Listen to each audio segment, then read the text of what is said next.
ನಮಸ್ಕಾರ. ಎಲ್ಲರೂ ಹೇಗಿದ್ದೀರಾ? ಎಲ್ಲರೂ ಆರಾಮಾಗಿದ್ದೀರಾ ಅಂತ ಭಾವಿಸ್ತೀನಿ. ಶಾಂಭವಿ.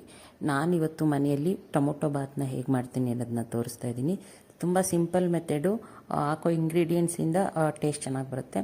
ಕುಕ್ಕರ್ಗೆ ಎಣ್ಣೆ, ಏಲಕ್ಕಿ ಸೊಪ್ಪು, ಜೀರಿಗೆ, ಮರಾಠ ಮೊಗ್ಗು, ಅನಾನಸು, ಬಾತ್ನೆಲೆ, ಕಸ್ತೂರಿ ಮೇಥಿ, ಆಮೇಲೆ ಪುದೀನ ಸೊಪ್ಪು, ಇದಿಷ್ಟು ಚಕ್ಕೆ, ಲವಂಗ ಇದಿಷ್ಟನ್ನು ಹಾಕಿ ಫ್ರೈ ಮಾಡ್ಕೊಂಡಿದ್ದೀನಿ. ಅದಾದಮೇಲೆ ಒಂದು ಈರುಳ್ಳಿ, ಒಂದು ಮೆಣಸಿಕಾಯಿ, ಹಸಿಮೆಣಸಿಕಾಯಿ ಅದನ್ನು ಹಾಕಿ 1 ಸ್ಪೂನು 3/4 ಸ್ಪೂನು ಶುಂಠಿ ಬೆಳ್ಳುಳ್ಳಿ ಪೇಸ್ಟ್ ಹಾಕಿ ಬಾಡಿಸ್ಕೊಂಡಿದ್ದೀನಿ. ಅದಾದಮೇಲೆ ಇಲ್ಲಿ 3 ಜಾಮ್ ಟೊಮೊಟೊನ ತೊಗೊಂಡು ಕಟ್ ಮಾಡಿ ಹಾಕಿದ್ದೀನಿ. ಅದು ಕಂಪ್ಲೀಟು ಅದು ಮೆತ್ತಗಾಗೋವರೆಗೂ, ಎಣ್ಣೆ ಬಿಡೋವರೆಗೂ ಫ್ರೈ ಮಾಡ್ಕೋಬೇಕು. ಅದಾದಮೇಲೆ ಅದು ಕಂಪ್ಲೀಟ್ ಅದು ಆಗಿದೆ ಅಂದಮೇಲೆ ಬಟಾಣಿ ಮತ್ತು ಆಲೂಗೆಡ್ಡೆನ ಹಾಕೋತಾ ಇದ್ದೀನಿ. ಆಲೂಗೆಡ್ಡೆ ಸೇರಿಸೋದ್ರಿಂದ ತುಂಬ ರುಚಿ ಬರುತ್ತೆ, ಮರಿದೇ ಹಾಕೋಬೇಕು.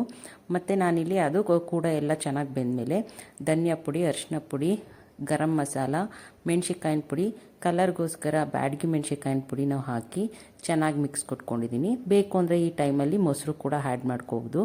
ಆಮೇಲೆ ನಾನಿಲ್ಲಿ 1 ಗ್ಲಾಸ್ ಅಕ್ಕಿನ ಹಾಕೋತಾ ಇದ್ದೀನಿ. 1 ಗ್ಲಾಸ್ ಅಕ್ಕಿಗೆ 2 ಗ್ಲಾಸ್ ನೀರನ್ನ ಸೇರಿಸ್ಕೊಂಡಿದ್ದೀನಿ.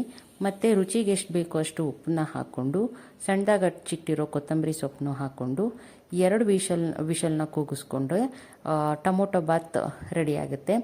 ಇದಕ್ಕೆ ತೆಂಗಿನಕಾಯಿನ ಮಸಾಲೆ ರುಬ್ಬಿ ಕೂಡ ಹಾಕ್ಬೋದು. ಅದು ಇನ್ನೂ ಹೋಟೆಲ್ ಶೈಲಿಯಲ್ಲಿ ರುಚಿ ಬರುತ್ತೆ. ಮನೇಲಿ ಮಾಡ್ಕೊಳ್ಳೋದಾದರೆ ಈ ಮೆಥಡಲ್ಲಿ ತುಂಬ ರುಚಿ ಬರುತ್ತೆ. ಒಮ್ಮೆ ಟ್ರೈ ಮಾಡಿ, ಹೇಗೆ ಬಂತು ಅಂತ ಮರೀದೆ ತಿಳಿಸಿ. ಲೈಕ್ ಮಾಡಿ, ಸಬ್ಸ್ಕ್ರೈಬ್ ಆಗಿಲ್ಲದೆ ಇರೋರು ಸಬ್ಸ್ಕ್ರೈಬ್ ಮಾಡ್ಕೊಳ್ಳಿ. Thank you.